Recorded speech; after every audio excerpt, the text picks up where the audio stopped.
మన ప్రాంతానికి అన్యాయం జరిగిందని ఎప్పుడు చెప్పినా ఆంధ్ర ప్రజలు ఏమనేది కాదు. ఎందుకంటే ప్రజలకు మధ్యలో ఎప్పుడు పంతాలు ఉండవు, పట్టింపులు ఉండవు, కొట్లాటలు ఉండవు. ఉల్టా ప్రజల మధ్యలో చుట్టరికాలు ఉంటాయి, అనుబంధాలు ఉంటాయి, రాకపోకలు ఉంటాయి, వ్యాపార వాణిజ్య సంబంధాలు ఉంటాయి. ఆనాడు ఉమ్మడి ఆంధ్రప్రదేశ్లో ఉన్నప్పుడు తెలంగాణ వాదులం మనం ఏ ఒక్క చిన్న విమర్శ చేసినా మన మీద గట్టిగా విరుచుకపడ్డది ఎవరు అంటే ఆంధ్ర రాజకీయ నాయకులు. మరి ఇవాళ ఏం జరుగుతుంది? ఇవాళ ఇప్పుడున్నటువంటి ముఖ్యమంత్రి అదే ఆంధ్ర రాజకీయ నాయకుల ఏజెంటు మనకి ఇక్కడ ముఖ్యమంత్రిగా ఉన్నారు. దానివల్ల ఏం జరుగుతుంది?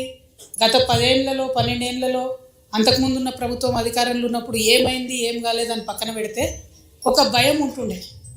ఒక లైన్ దాటొద్దు, తెలంగాణ వాదాన్ని కించపరిచే విధంగా వ్యవహారం చేయొద్దు అని ఒక భయం, ఒక కట్టుబాటు ఉండే. ఇప్పుడేం జరిగింది? ఎక్కడ పడితే అక్కడ అడ్డగోలుగా ఆంధ్రోళ్ళ విగ్రహాలు పెట్టుకుంటూ ఎక్కడ పడితే అక్కడ ఎవరు పడితే వాళ్ళు ఇష్టం వచ్చినట్టు మాట్లాడరు. అయితే ఆ మాట్లాడడం వెనుక కూడా ఉట్టిగా ఆషామాషిగా జరుగుతలేదు. దాని వెనుక ఒక కుట్ర ఉంది, అది మనం గమనించాం. ఇవాళ తెలంగాణ రాష్ట్ర అవతరణ దినోత్సవం రోజు తెలంగాణ ఉద్యమ ఆకాంక్షల గురించి మాట్లాడాలి, తెలంగాణ అభివృద్ధి గురించి మాట్లాడాలి, అక్కేంద ఆంధ్రోళ్ళ గురించి మాట్లాడుతుందని అందరికి అనుమానం రావచ్చు. కానీ తెలంగాణ ఉద్యమకారుల ఆకాంక్ష, తెలంగాణ ఉద్యమ ఆకాంక్ష మొట్టమొదటి వరుసలో ఏంటిది? మన అస్తిత్వాన్ని కాపాడుకోవడం, మన ప్రాంతాన్ని కాపాడుకోవడం, మన ఐడెంటిటీని కాపాడడం కోసం. ఇవాళ ఏం జరుగుతుంది? అక్కడ ఆంధ్రప్రదేశ్ రాష్ట్రం సపరేట్ అయ్యి మనలాగానే ఇవాళ 12 ఏళ్ళు నుండి 13వ సంవత్సరం వస్తుంది. ఈ 13 ఏళ్లలో అంత పెద్ద నాయకులు అన్ని పార్టీల అధికారంలోకి వచ్చినా అక్కడ కనీసం రాజధాని నగరంగా కట్టుకోలేకపోయినారు ఇప్పటి వరకు వాళ్ళు.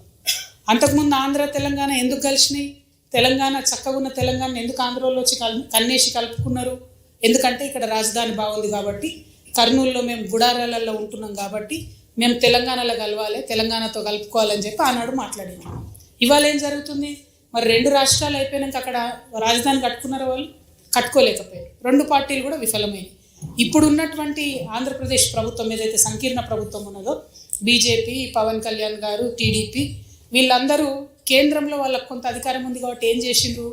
పార్లమెంట్లో అమరావతియే మా రాజధాని అని బిల్లు పాస్ చేసుకున్నారు. ఎంత విచిత్రం అంటే భారతదేశంలో కేంద్ర ప్రభుత్వం పెత్తనం ఉండొద్దు రాష్ట్రాల విషయంలో అని మనం మాట్లాడుకుంటాం.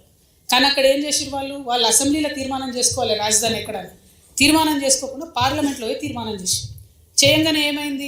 అపోజిట్ ఉన్నటువంటి జగన్మోహన్ రెడ్డి గారు మీరు ఈ తీర్మానం చేసారు కరెక్టే, కానీ ఇందులో మావిగన్ అంటే మచిలీపట్నానికి, వైజాగ్కి, గుంటూరుకి అన్యాయం జరుగుతుంది కాబట్టి ఆ ప్రాంతాలను కూడా కలుపుకొని అక్కడ ప్రభుత్వ భూమి ఎక్కడ ఉంది, మీరు అక్కడ రాజధాని చేయండి అని ఆయన పొలిటికల్ బాంబేషన్ వీళ్ళ మీద. ఏంగానే ఏమన్నారే, మేము ఇంత పార్లమెంట్ దాకా పోయి చట్టం చేసుకొని వస్తే ఈ పొలిటికల్గా మనకు లాభం దొరకలేదేంది, దీన్ని కన్ఫ్యూజ్ చేయాలి, ఆగం చేయాలి, ఆంధ్ర ప్రజల అటెన్షన్ డైవర్ట్ చేయాలి అంటే ఏం చేయాలి? తెలంగాణలో మీద పడి ఏడవాలి. అప్పుడేమైతే ఆంధ్ర ప్రజలు మొత్తుకుంటారు, అరే వీళ్ళేంద్ర తెలంగాణ అది ఇదని. సో ఈ అటెన్షన్ డైవర్షన్లు ఏం చేసిండ్రు? ఒకటేమో ఇప్పుడు ఏదైతే capital area development agency authority అని పెట్టుకున్నారో ఆ ఏరియాలో ఈ జగన్ అన్న చెప్పిన మావిగన్ని కూడా ఇంక్లూడ్ చేసిరు ఆ ఏరియాను కూడా. సో పొలిటికల్గా అట్లా బెనిఫిట్ చేసుకుంది. తర్వాత మహానాడు పెట్టిరు. మహానాడులో ఏం మొదలు పెట్టిరు? తెలంగాణ పదం డిక్షనరీని లేదని మన తెలంగాణతోనే అనిపించి, ఇవి మెడకాయ మీద తలకాయ ఉన్నాడు ఎవడని డిక్షనరీ లేదంటాడు తెలంగాణ పదం. ఏడున్నది తెలంగాణ? రాజ్యాంగం చెప్పింది, భారత రాజ్యాంగం చెప్పి రాష్ట్రం ఇచ్చింది. ఎవడి డిక్షనరీలో, ఆంధ్ర డిక్షనరీలో ఉందా లేదా మాకు అవసరం లేదు. తెలంగాణ ప్రజలు రక్తం మరిగించి ఆత్మాహుతులు చేసుకొని కొట్లాడితే రాజ్యాంగబద్ధంగా పార్లమెంట్లో పాస్ అయ్యి ఇలా రాజ్యాంగం ఇచ్చింది రాష్ట్రం, రాజ్యాంగం ఇచ్చింది తెలంగాణ. మీ డిక్షనరీలో ఉంటే ఎంత లేకుంటే ఎంత, మీరు ఏం డిక్షనరీ చదువుతున్నారో మాకేం తెలుసు, మాకు అవసరం కూడా లేదు దాంతో. అదొక మాట అన్నారు. అయిపోయిందా? అయిపోయినాక వెంటనే మంత్రి లోకేష్ గారు ఏమంటారు? మేము తెలంగాణలోకి విస్తరిస్తున్నాం అంటారు. అయ్యా లోకేష్ గారు, ముందు ఇప్పుడు వానాకాలం వస్తూ ఉన్నది. అయ్యా పవన్ కళ్యాణ్ గారు, మీరు రేపు పొద్దుగాలేంది తెలంగాణ నవనిర్మాణాన్ని పవన్ కళ్యాణ్ వచ్చి ఇక్కడ సభ పెడతాడు.